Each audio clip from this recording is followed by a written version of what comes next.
You live on about the 43rd floor of a block, don't you, as well? And that's not ideal for the horse. Difficult to get a horse up. Yeah. In an elevator and down.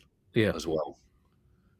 Yeah, that's. I actually got advice on it, and because we tried to get a donkey in a lift at work once, and you've got to make sure there's no mirrors. Right. Are you going to show you're working on that, Chris? Or are you just going to just say that and then just leave it freaks them out. It freaks them out. Wait, hold on. So the concept of being moved onto a different elevation, whatever that does to their inner ear, that isn't a problem. It's the idea that a reflective surface would prompt introspection on the donkey's part. That's what's psychologically alarming to them. I could only quote the advice I was given. Why the f*** are you trying to get a donkey in a lift for work? that question took a long time to come, John. It did. I think that's why I had to deliver it with force, because I realised we've got distracted by details that didn't matter. Chris, context for that. Breakfast radio. All right. Well, that explains everything. Hold on. That feels like issuing a statement that you think is an answer, but really is just provoking more questions. Like breakfast, you got to have a donkey. So, okay. We don't need to go into detail. Christian O'Connell's breakfast show back in the day, we wanted to do a real live nativity scene, right? Which involved a birth, getting animals. Did you get? It didn't happen. In the end, health and safety ruled it out. Right. Yeah, I think health and safety aren't always right, but I do think that might have been a decision that you came to regret long term. Because, I don't know. Breakfast radio is all about getting people ready for the day, and I don't know if hearing a donkey's death live on air is. That feels like a day ender, not a day starter.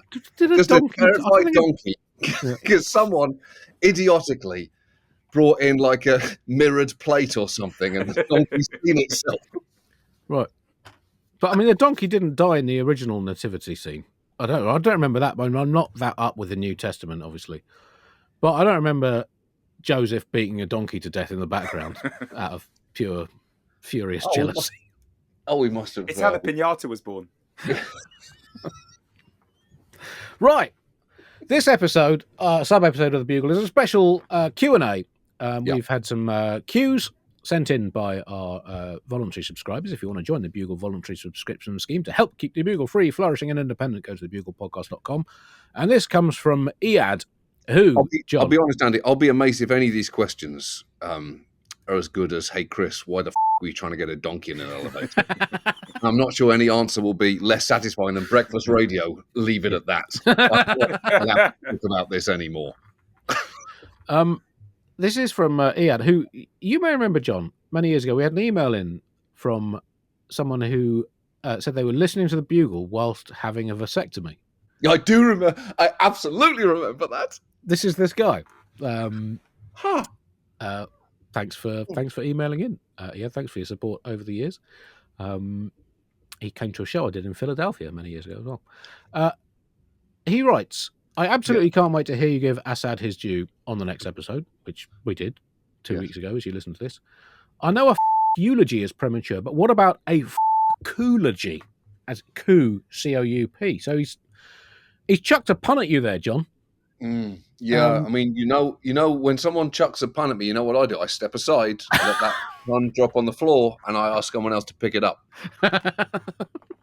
I don't touch it, not even with oven mitts. Right. So I did think about that, but eulogy feels premature unless you're kind of casting an amber for the day that he eventually passes away. But eulogies aren't for just geographical bye-byes. Yeah. They're for really someone going underground. Yes, someone being compromised to a permanent end. That's right, as John Cena so memorably said. This is from Mark, who writes, Vanity Smurf returning to the Bugle every few years is like when The Rock returned to WrestleMania after years away. I don't know, is that a compliment or not, John? You're a bit more up on wrestling than me. Mark doesn't make that clear. Yeah. And how do you interpret it? I would argue that The Rock still has it. Right. He's still got the upper body strength. He's got more charisma than he ever had before. Yeah. And I think both of those things are arguably true of me. I've got the same upper body strength that I had back then. We're starting, admittedly, from different points, The Rock and I. And in terms of charisma, has it dipped?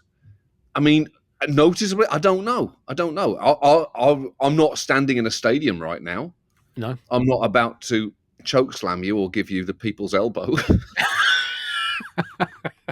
Which is also a move that was recently pulled on Bashar al-Assad, I think.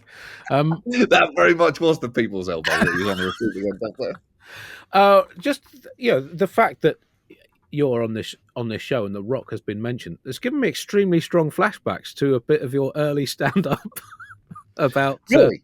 Did I do a? If you smell what The Rock is cooking, do you remember that? That's right. Which was, I believe, his. That's right. In fact, I don't think I'd heard of The Rock until seeing you do that bit of stand-up. If you smell what The Rock is cooking, what Rock the Dwayne Johnson. Anyway, Mark continues. Just wanted to ask John and Andy how many times they'd listened to LMFAO in the past week. So this was the week in which Assad began his non-voluntary staycation shave Vladimir. Personally, I'm hoping we get a Rage Against the Machine style Christmas #1 in honor of that absolute smeg penguin, Bashar al-Assad. Yes. Yeah. I listened to it in preparation for this week. I listened to it for the first time probably since then, just to get a sense of, is this song as funny as I remember it being? And the answer was emphatically yes. I do think that it's one of the most innately hilarious combination of musicians that the world has ever produced. Yes. LMFAO. Yeah. And I had forgotten that their album is called Sorry for Party Rocking, and any album that's an apology is worth listening to. Yep. As far as I'm concerned. And I guess that shows the power of music, and particularly music at that level, that it can unify seemingly disparate people such as you and Bashar al-Assad.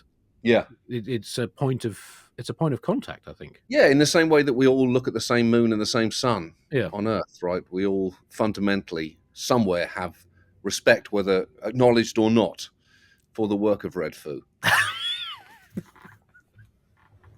Aaron greatest living poet, Andy. Girl, look at that body. Girl, look at that body. I work out!